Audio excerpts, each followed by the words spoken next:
Welcome back, everyone. This is J.R. Flatter from Flatter headquarters for our Two Roads Leadership seminars. And this week we're talking about excellence in proposal writing. And we have the honor of having Miss Lisa Covington here, who's our Senior Proposal Manager, also a PMP, and many other attributes to her name. And I'll let her introduce herself in a few seconds. So as usual, we'll just have a casual conversation and you can lay all your expertise on our crowd.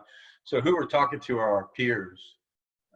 So anybody that you can imagine out there that's in your chair, writing for a living all day, every day, multiple proposals in and out the door all the time, that's who you're talking to. So feel free to give them any insights that you possibly could think of. And with that, I'll pass the floor over to you to introduce yourself and tell us a little bit about what you do for a living. Sure. So as JR mentioned, my name is Lisa Covington, and I have actually been with Flatter, gosh, I think we're coming up on 3.5 years now. And it's, it is hard to imagine. It's kind of been a whirlwind. I feel like it was, like it always is, jump in feet first and just run and go, and it's been wonderful. But I didn't actually set out to get into this business. That's kind of been, it's an interesting path, and I don't know that anybody really says I want to be, you know, a kid growing up says I want to be a proposal manager. They don't even know what that is, and I certainly never said that. I got into it because I was tired of, I was on a government contract doing a lot of administrative type work, and I was bored. So the company that I was with at the time had a new business development and capture person, as well as a new proposal manager. And when I questioned them about how they got into it, and I told them I thought it was interesting, I think they loved hearing that, because I think a lot of people run as fast as they can when somebody wants to talk about working on a proposal. So to that end, I started working with them a little bit, sort of taking it as, even in my off time, really, because I had to dedicate myself to my contract work. So lunch hours and breaks and so forth, to try to learn a little bit more about it. And I considered it an education, even though I was sort of, you know, working quite a bit. Ultimately, they found me to be helpful. And so they brought me on the team, and a position was created for me. And so that's kind of where it all started, and it took off from there. But what it is basically just taking, the government puts out a request for proposal. You have a set of instructions and evaluation criteria. And so that's sort of the simplicity of it. You need to map your proposal to the instructions, the evaluation criteria, but you need to do it creatively, thoughtfully. You need to have some kind of an edge. There are all kinds of other things that go into it: staffing and pricing and management plans, just any variety. And no two are, or rarely are two the same. They're structured differently, evaluation criteria are different. So it's always sort of the working of a puzzle to put it together, and figuring out who on your team can help you to put that puzzle together. Why would the customer select you? There are just so many factors that go into it. So it can be very challenging. You're time constrained. As we were just talking about previously, it's always a challenge, because you want to do more. You never feel like it's done. A wise person once told me, it's never finished, it's just turned in. Because there's always something else you think about later. It'll drive you crazy. Yeah. So as you're talking, I'm thinking about several things. And first and foremost, I got to congratulate you on your recent win. Just came in last night. How exciting for you. Thank you. Yeah, that was great. A total team effort on that one. So you won it twice. Talk to us about that. And this is also I think from the time I started doing this particular type of work, I don't know, 11 or 12 years ago, there has been the industry has really changed. I don't think you saw the kind of, protests and so forth that went on when I first came into it. You just won, and there weren't all these protests. Now just about Mhm. everything over a certain threshold will be protested. This particular bit of work that we won was not, it didn't meet the threshold for a protest, so it wasn't it was an agency level protest, which was, once again, and that's what I also love about this, is there's always something new to learn. There's always a new circumstance. It's a constant learning curve. So which keeps it interesting. But this was an industry or a agency level protest that was done. So the government had to go back. It was something that was apparently on their end of it, and I don't have any details as to what the issue was. I think it was something to do with how the solicitation was let, the vehicle it was on, something to that effect.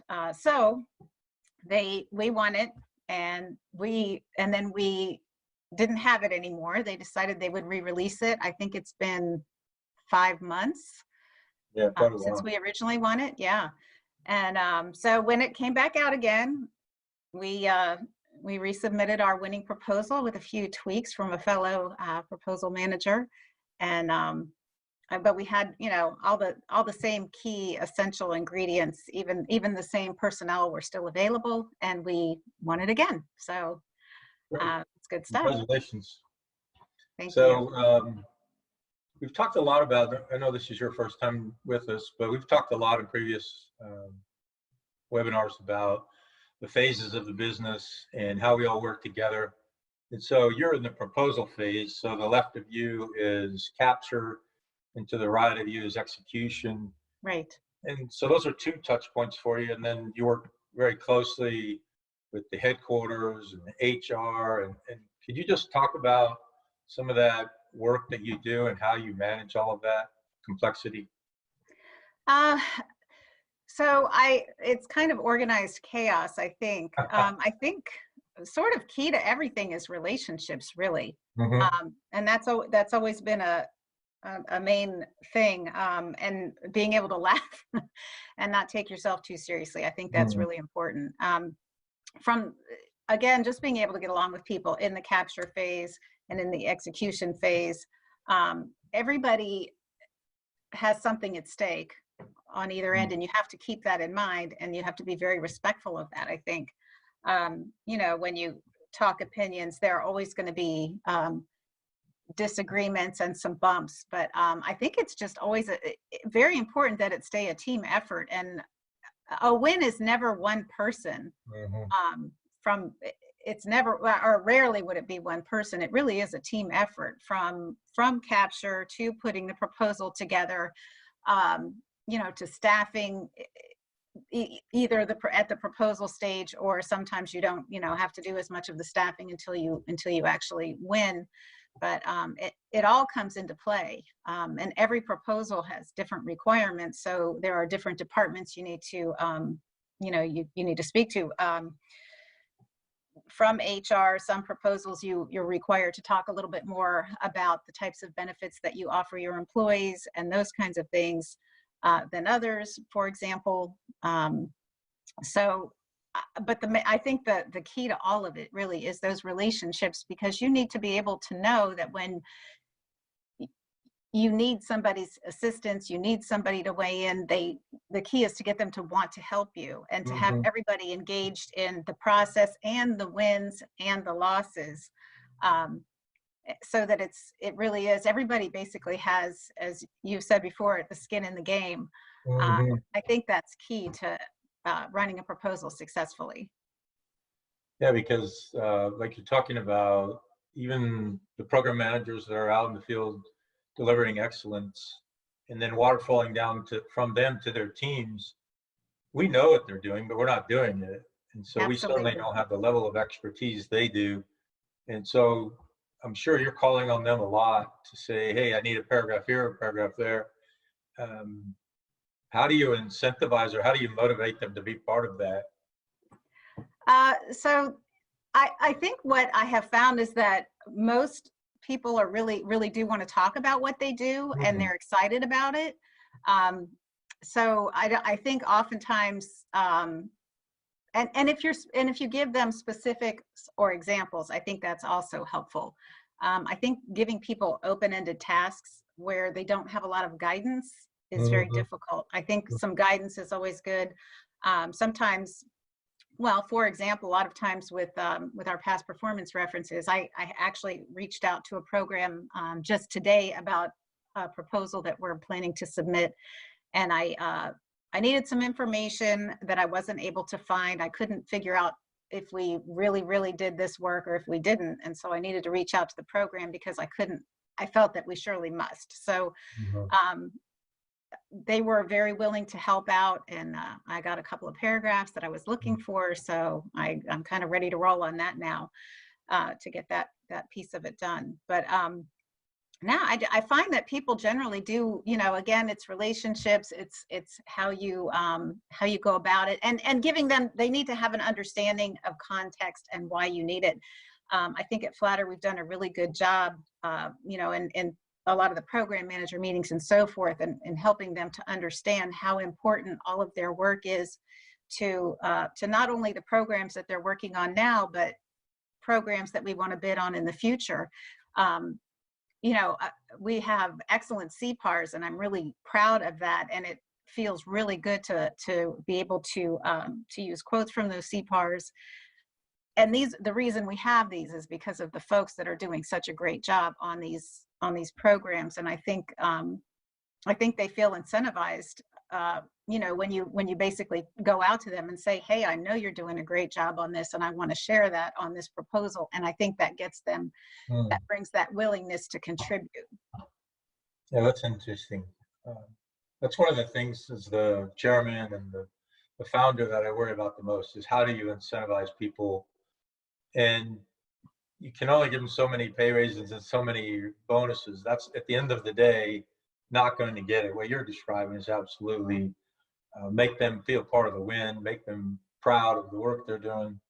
Yeah, that's really good. So I've mentioned a few times about this business cycle that we're in, this 2 to 3 years long. So from somebody identifying some piece of work that potentially we could do, and then qualifying it, is it real? Do we have a chance of winning it? And then capturing it, which is really what takes a lot of effort over time. And then rolling into proposal. Uh, how do we neck that down so that, I mean, there's infinite requirement in very finite time. So I'm sure you're involved somehow in necking that down from infinite to manageable. Uh, yeah, absolutely. So I think that you always need to start planning as far out as you can, first Mm-hmm. of all. Um, and then looking at, so on some of these proposals, for example, things that we know we're going to be looking at recompetes on pretty Mm-hmm. soon. Um, for example, it's been a little over 2 years ago, we did have a nice sort of wind cycle going on one of our contract vehicles, and we won quite a bit of work. And so now we're looking at, those are going to come up for recompete pretty soon. So, there's a few things that go into that at this point. And a lot of it's capture related. So we need to be looking at where will those be recompeted? Because the vehicle that we currently have them on, that vehicle's not going to be there at that point. So now is the time to start sort of figuring out where that work is going to go and how we can continue to bid on our work. So that's one aspect of it, and that's more, I guess, sort of in the capture phase of it. But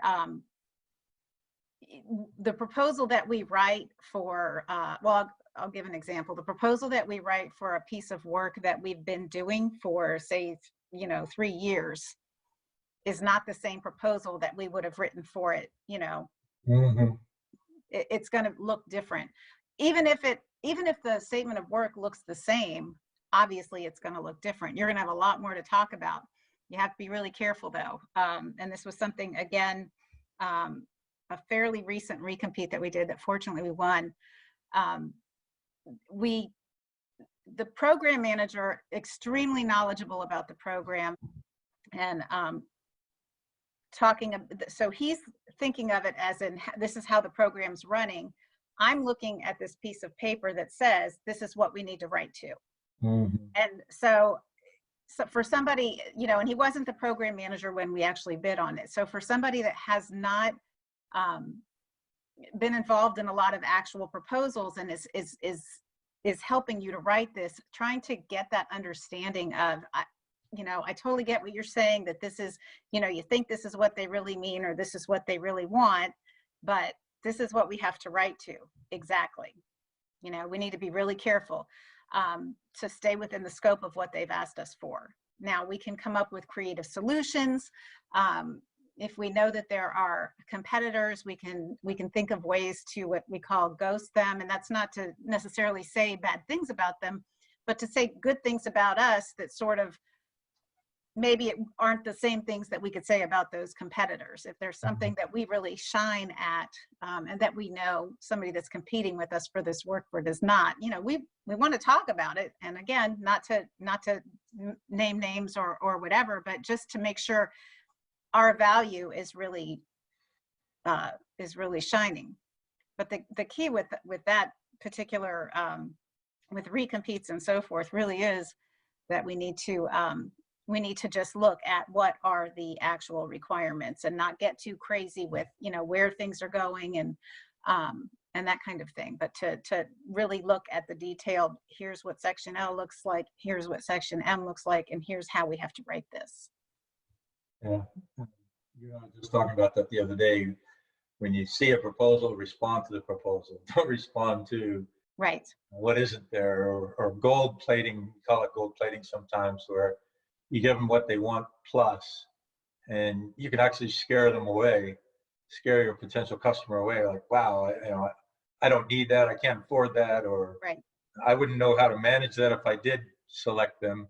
So you have to be very mindful of that. And you talked a moment ago about it being an art and a science. And as I listen to you, I can hear that it's not just straightforward, here's what it says and here's how I respond to it. right It's an artistic endeavor. And so you've been here 3.5 years, but you've been in this business for 17 years, you said, I think. And we've been in business 19 years, so about the same length of time.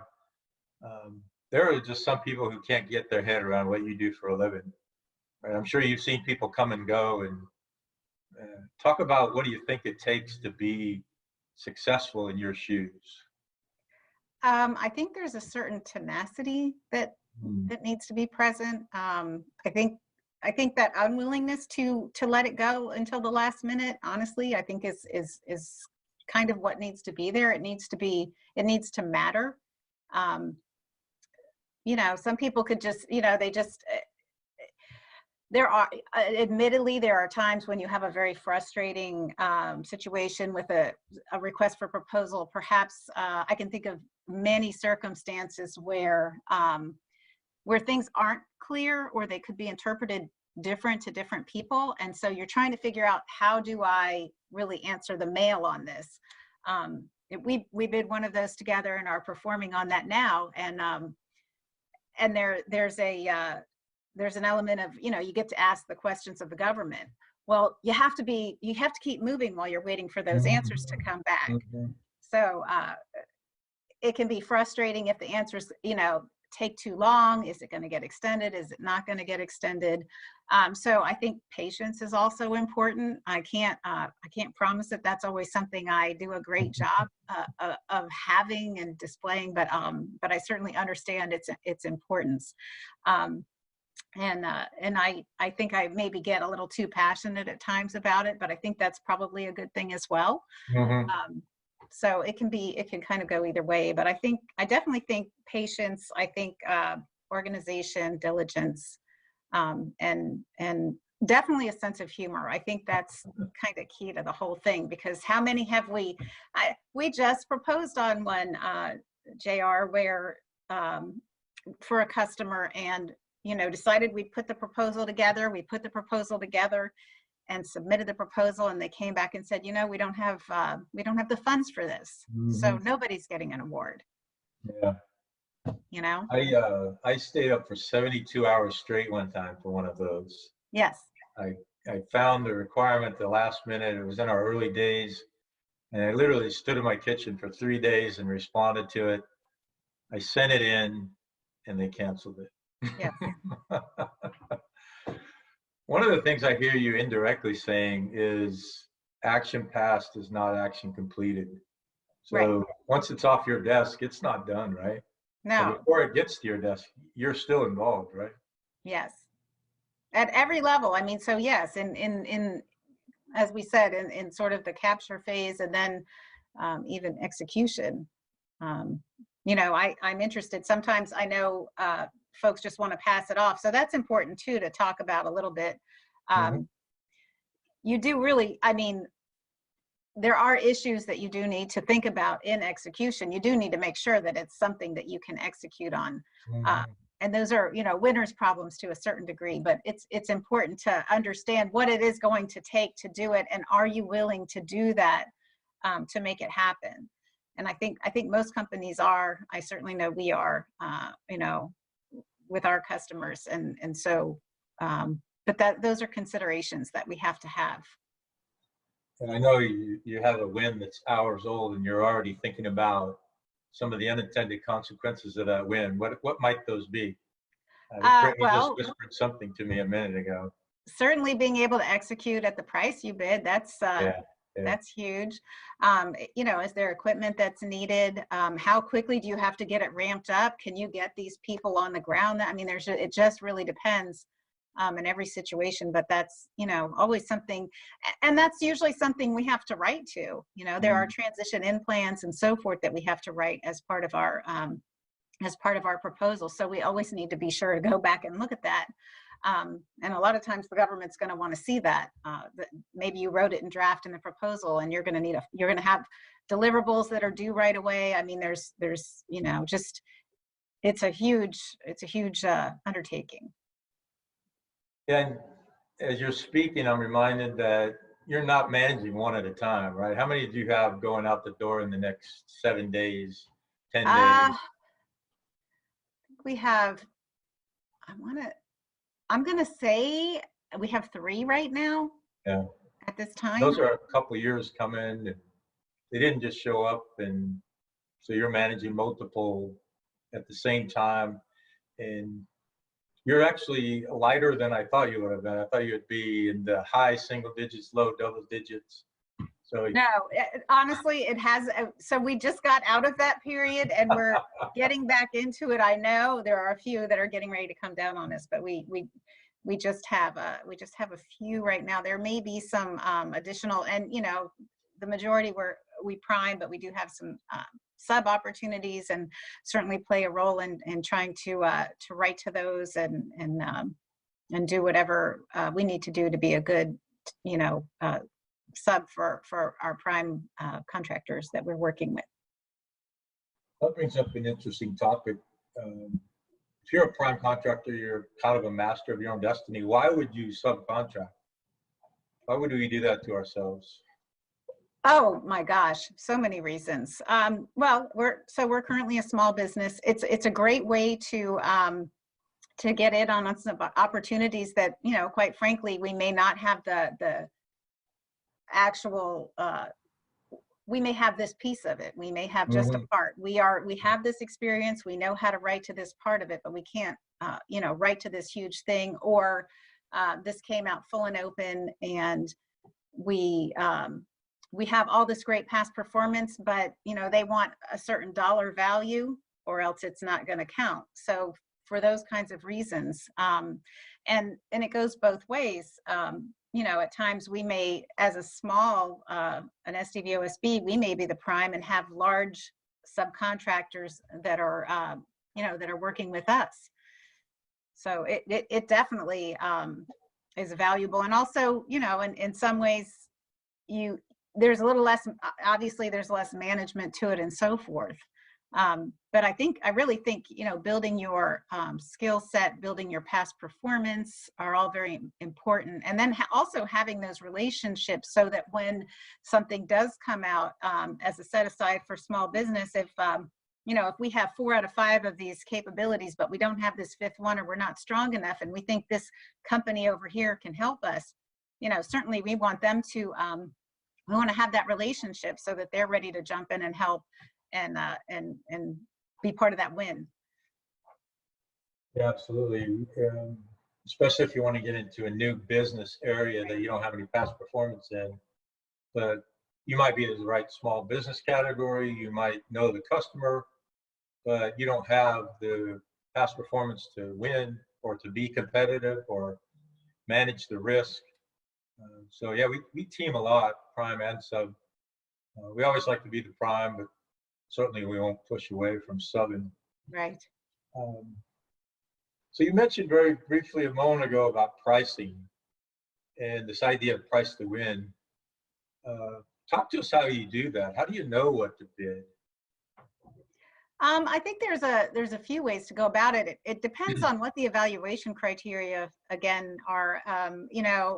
Nobody wants to bid, or people tend to shy away from LPTA. I don't think that's necessarily always going to be the case for us. We have did some LPTA type work. Those can be. I've crushed several times in LPTA too. I was just going to say that, just because I could think of a very good proposal that we did for a customer of ours, and we just couldn't get there on price, so we didn't win it, even though they were really happy with us, and we put together a great proposal. But it just doesn't matter how great the proposal is if you can't get there on the price. So those can be very frustrating. But so as far as the pricing of it goes, a lot of it is your research, is your depending on, again, is it on a contract vehicle versus something that comes out on Fed Biz Ops or whatever it is. So you may have rates that you need to stay within. So you have to take all of that into consideration. Did the government dictate labor categories, or did they not dictate labor categories? And then you need to look at where you can really get, again, evaluation comes in hugely, because they're, is it best value? Are they going to consider, and then, so all of that is the stuff that's said in the proposal, but you also have to know your customer and kind of know, these guys are just not willing to pay any extra, or they're gonna, they're almost, even though it doesn't say LPTA, they go to the lowest price. So I think, those kinds of things definitely play in. And you mentioned the term black hatting a while ago or ghosting, I think you called it. Yes. Knowing who your competitors are and what kind of rates they might bid. We're always trying to remain competitive, but also we've decided we're not going to work in some markets that are so narrow and so competitive. At the end of the day, the 5 elements that go into pricing, the fee, the salary, overhead, G&A, and fringe, right. You back into those and say, here's what I think I can find this skill set in the market. I know what my overhead, G&A, and fringe are, because actually some customers want thicker fringe and thicker overheads, right? Because they want you to take care of your people. Some customers not so concerned about that. Some customers we have overseas, perhaps in environments that aren't so friendly. So all of that gets built into this art and science that you described earlier. But at the end of the day, you throw it across the fence and hope for the best. Absolutely. So a couple of other questions. One is, how did we find you? If somebody wants your job, not yours, because we want you here for a long time, but if somebody wants your job or wants to sit in your chair, how does someone find them, and what do they say on their resume? Oh, that's a good question. I know for me, I'm not sure you found me. I think I found you guys. Oh, okay. So, so that was very fortunate. I think when they talk about the work that they've done, a lot of times, you know, people can say a lot of different resumes, you know, they say a lot of things. People can elaborate on resumes. I think most proposal manager resumes say a lot of the same thing. Obviously, when you're applying for any job, it's just like a proposal. You know, it is just like a proposal. You need to answer the requirements, right? So if I see that there's a job out there and here are the things I need to be able to do, then here are the things that need to show up in my resume, those sort of key words or whatever it is. But I think that resources like LinkedIn, I think a lot of it's word of mouth. I think, you know, knowing where people have worked and, you know, who they've worked with. I really think a lot of it is, you know, just comes down to, you know, it's a pretty small community, really. I have found, I mean, I run into the same people over and over and over again. And a lot of it's about reputation and so forth. I know when we have interviewed proposal managers, proposal writers, and so forth, a lot of it's in the language that they use, though, as far, like I connect with them or I don't connect. I will instantly know that, hey, we're talking about the same thing. When I came to Flatter to interview, I interviewed with actually Oliver Chang and Brittany, and we had a great discussion because we both remember, like, I kind of started out in CIOS in the Marine Corps world with a large business, and so we could talk the same language. We could really connect over some things. So, but yeah, that's a tough call because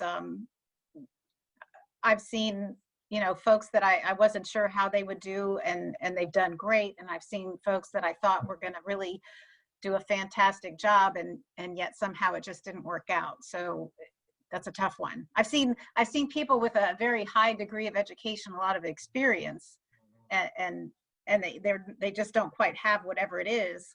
And then I've seen folks that that just pick up on it like crazy, and I just don't know that there's a real way to sort of weed that out.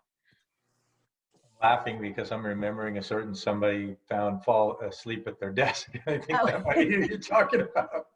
Right, and there can't be any sleeping on the job. It shouldn't be that boring. I think, you know what, I think a lot of it too is just that sort of, I said, curiosity. Like, I can't help myself. This is kind of silly, but when we talk about pricing and just like when we're sort of trying to figure out what's going on, you know, an RFP, say we're expecting an RFP, it's supposed to drop, but it hasn't dropped yet. You know, I love nothing more than to get into the federal procurement data system and start like poking around to see if, you know, maybe they've, you know, did they get their 6-month extension? Did it, you know, is it there? What can I find out about money on that contract? Like that kind of thing. I love it. So I think it's just being able to be excited about the work you're doing. And the other really cool thing about proposals and proposal writing is it's an iterative process, and there's a beginning and there is an end. Yeah. And that's nice because, you know, you sort of get that fresh start with every new proposal. Yeah. I don't know if you realize you just geeked out for about the last 2 minutes. Sorry. That's a lot of fun. Doing that kind of research, I think, is a lot of fun, though. That's why you have your job, and that's why I don't sit in that chair. I admire you greatly. So talk to us a little bit about the phases of what you do. Because I know you're one of 5 phases in our business, but even within your phase, there are sub-phases. So RFP finally lands on your desk. Right. And we say go, because it's not go until you see it, right? Right. Something can change in the 11th hour. Yes. The size status, the small business status, any number of things. And so we're not a go until you read it, and then we hit go. So talk about that pre-go, and then what are the phases after we say go? So the first thing I generally do is I go and look at the instructions and the evaluation criteria, and then I'll go look at the statement of work. And then, you know, we always have to get into contract clauses and those kinds of things. But really, we're just looking to see, is this, something we can do, want to do? Did it come out LPTA and we weren't expecting that? Those kinds of things. So that's sort of the first thing. Everybody looks at it, and I'll say, okay, here's a questions template. Everybody read this, start putting your questions, together, both questions internally that we need to ask ourselves in our team, and then questions also that need to go out to the government. And then we usually have a kickoff, and sorry, I think somebody else just joined us. We'll have a kickoff. My screen changed just a bit. We'll have a kickoff, and that's kind of where we'll talk through all of the things. Everybody gets a chance to sort of talk about, here's what it is, and where we're a go or a no-go, or what things may change when they answer the questions. And we'll start, when we do that kickoff, I generally have a schedule planned out. So the phases would be like I would say maybe we're referencing like the color team phases, where we'll start putting together, a pink team. We want to get assignments out to everybody, and we want to start writing to that level at a pink team, which is really pulling our thoughts together, making sure we sort of have a cohesive and coherent solution, and are kind of all on the same page. And then from there, we'll move to a red team, where we're starting to tighten everything up and work our way through the pricing, the green team pricing, and as well as final submission type of things, a white team, a white glove, a gold team, etc., all the way through proposal submission. It just changes with each proposal that we do, though. The time frame, you have proposals sometimes where it's like a 7-day turn and you need to get it out the door quickly. You may have 30 days and then they end up extending it for 30 days. So it's just always changing. So those phases, we try to stick to the plan as much as possible, but they're, a little bit flexible. So last question I have for you is probably your least favorite. And we chatted about this very briefly a couple of days ago, but you're a winner in all measurements, but you also lose a lot more than you win. Yep. Talk to us about that. We talked about 330 gets you in the Hall of Fame in baseball. So what gets you in the Hall of Fame? So yeah, that's tough. Well, there's a couple of things, sort of the way that I think about every single proposal that we do. Yeah, most often we don't win. We bid a lot, and it'd be great to have that, that 80% win rate or whatever, but I don't know of anybody that has that, that ability to win at that rate. But every single proposal that we do, we're building something. Every single time we're building new material, and we always ask for a debrief. So and we do these hot washes, so we learn with every single proposal we submit, and that makes us better. So the next one's better. So we lost, because of these reasons this time, we couldn't quite get there. Again, I can't say enough about kind of understanding your competition and what your competition might do, because it doesn't matter, and this is sort of the thing as well, even if there are only 2 bidders, if you're not first, you're last. Yeah. When it comes to winning a proposal. First, last, yeah. There's no second place. So yeah. it can be kind of crushing. I think you have to be pretty resilient though, and come back from it quickly, because it's a lot of work. I mean, you've worked on this for, it depends, sometimes you do these things at the last minute, these bluebirds, and other times you've captured something for a year, 2 years, sometimes more. I mean, I can think of a few that we've done where we have been that far out looking at them. And so when I think it's easier to accept it when it's a bluebird than something you've put a lot of effort and time into. But the wins feel so good, it just keeps you motivated to keep going. Yeah. Yeah, I think every time a baseball player swings the bat, he expects to hit the ball. Right, Every time you absolutely. take a snap, you expect to make a first down. Um, every time we write a proposal, I don't think we ever purposely write losing proposals. Never, right? It's just such a hyper competitive market that every billet, every contract is just hyper competitive. And, you know, you're playing and winning in that environment. So kudos to you. Um, so the last thing I wanted to say, and then I'll leave you with the last word, is you do a lot of writing. You look at a lot of blank pieces of paper. Right. So for me, I have to close the door and just do it. Um, so can you talk to us about what your process is? I know you have to have writer's block once in a while, and you have to say to yourself, I can't believe I'm writing this for the 100th time. Um, you reuse stuff, but every one is unique. Right. Talk to us a little bit about that magic. Oh, I don't know if it's magic. There's a lot of caffeine involved. You probably noticed that I'm an early morning person. Yeah, you are. And so when I really have something I need to be serious about, you know, if something is due or I have promised myself I'm going to make this much progress on it, I think you need to understand, you know, when is your best time to really be working on that. For me, it really is early morning. I remember a proposal that we were working on, and I had, and that's the other thing is giving very clear guidance. So I said, by close of business, I needed it back. Well, of course, that's not, you know, that means a lot of things to a lot of people. Yeah, You generally say, 11:59.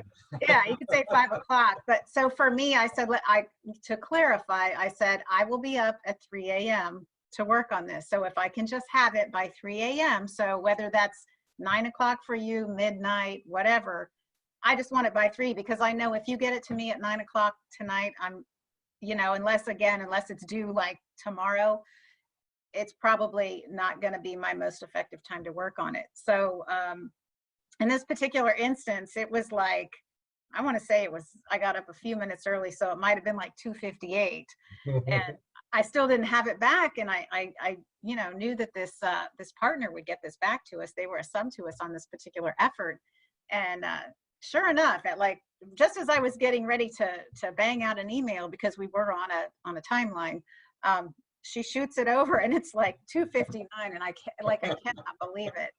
So we had a good laugh about it, you know, via email, and that was just, I guess she's a late night person, so so that was her preference, and I guess she was heading to bed while I was getting up. But I think that's a lot of it. But it is hard. Sometimes it's good to change your environment a little bit when you're having a block. I think if you can sort of relocate yourself a little bit or change things up, even your routine, maybe a little bit can help. I mean, know what time is good to work for you, but you know, maybe it's moving to a different location, or just if it is the middle of the day and you're struggling a little bit, go out, you know, switch to something else, get a breath of fresh air, and then come back. But as you said, you do at some point have to sit down, lock yourself in a room, and make yourself do it. But Well, thanks for everything you do. Congratulations again on your win, and we love having you here, and I think you're doing an amazing job. So thank you. thanks It's been for spending awesome. some time with us. I know it's going to be invaluable to whoever might listen to it. We have a couple of your teammates on the line here. John, Summer, you got anything you wanted to ask Lisa before we sign off?